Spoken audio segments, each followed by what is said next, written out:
శ్రీ గురుభ్యో నమః.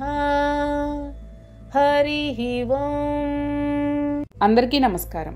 అస్మాకంతు విశిష్టాయే తాన్నిబోధద్విజోత్తమ నాయకా మమ సైన్యస్య సంజ్ఞార్థం తాన్ బ్రవీమితే. అస్మాకం అంటే మన యొక్క అని అర్థం, తూ అంటే కానీ అని అర్థం, విశిష్టాహ అంటే ప్రధానముగా శక్తిమంతులైన వారు అని అర్థం, ఏ అంటే ఎవరో అని అర్థం, తాన్ అంటే వారిని అని అర్థం, నిబోధ అంటే గుర్తింపుము అని అర్థం, ద్విజోత్తమ అంటే ఓ బ్రాహ్మణ శ్రేష్ఠుడా అని అర్థం, నాయకాహ అంటే నాయకులు అని అర్థం, మమ అంటే నా యొక్క అని అర్థం, సైన్యస్య అంటే సేనల అని అర్థం, సంజ్ఞార్థం అంటే తెలియుట కొరకు అని అర్థం, తాన్ అంటే వారిని గూర్చి అని అర్థం, బ్రవీమి అంటే తెలుపుచున్నాను అని అర్థం, తే అంటే మీకు అని అర్థం.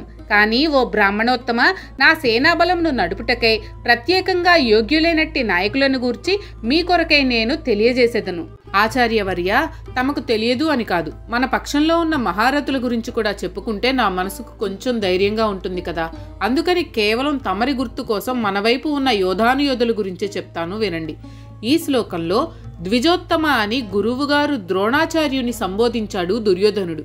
ద్విజోత్తమ అంటే బ్రాహ్మణోత్తమ అని అర్థం. బ్రాహ్మణుడు గురువుగా తన శిష్యులకు సమస్త విద్యలు నేర్పవచ్చు.